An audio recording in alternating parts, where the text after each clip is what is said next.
Hi guys, this is Dan from Magic Pachinko Restorations.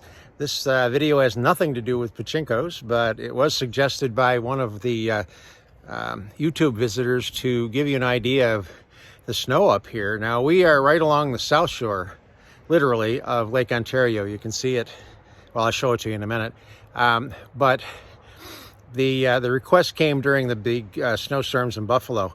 We are 75 miles east of Buffalo, and we're probably 15 or 20 miles north of Buffalo, and the big storm came through south of us and obviously west of us, and the storm just never made it to us.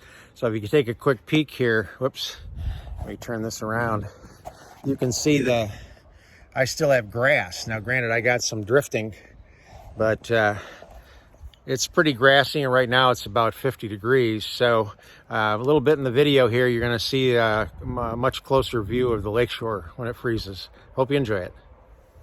So this is looking north down to the East Creek channel, which a few days ago when we had the really cold weather, this was frozen right across, and the ice looks to be about 4 inches thick or so. And now the temperature's up in the, well, probably high 40s, and you can see that it all broke apart and dropped in out to the lake. And I'm going to take a walk out there and show you some of the other stuff along the lakeshore. This is heading back between my house and my neighbors.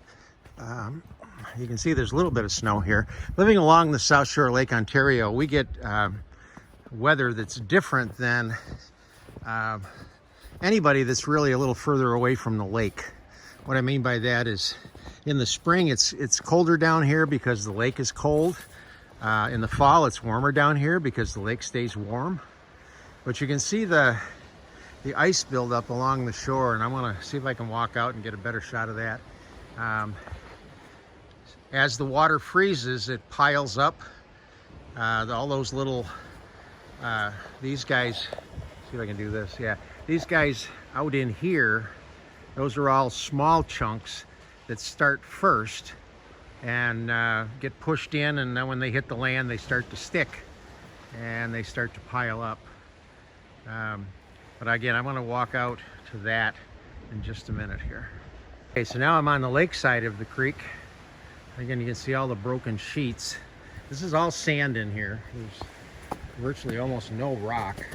But you can see the small balls of ice in here. These are the guys that freeze out in the water and then get shoved to the shore. So this water is trying to come in from the lake and or trying to get out from the swamp. But you can see the wave action out here. This is kind of treacherous walking. When it's, I just sunk. When it's cold, it's real hard to walk. When this is like frozen solid, the ice is like really super slippery. It's very difficult to come out here and walk around. Go back out. And I don't think I can get any closer than this because out in here, this is not frozen right now. But if you, sorry about that. Okay, if I zoom in, see if I can even get closer. All right, there we go. So the water, the waves hit that and melt it, erode it, and just start coming through. Now right now it's just coming through. There are times when it'll actually make a hole in the ice and come up through the top of the ice like a geyser. And when the lake gets rough, it's pretty impressive.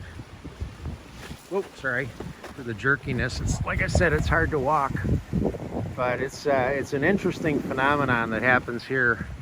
Again, we're along the south shore of Lake Ontario, and you can see all the way down. It ices all the way down. Big ice will form on the docks. That's my neighbor's dock over there. Let me bring this back out. Whoop, too much. And it's built right up to his dock, a lot of ice hanging off of it. And then these are neighbors' houses, and then looking back at our place, There's the break wall they put in 2 years ago. And this is the midpoint of my property, so I own 50 feet on this side and 50 feet on the other side. And this is all rock that was put in well, the original rock was put in the 70s. The new rock was put in a couple of years ago, and some more rock along there and so on. So we got lucky, I guess, and convinced the DEC to let me have a break wall that we tied right into my neighbor's break wall. So pretty cool place to live no matter what time of year it is. Hope you enjoyed the video. Come on back again.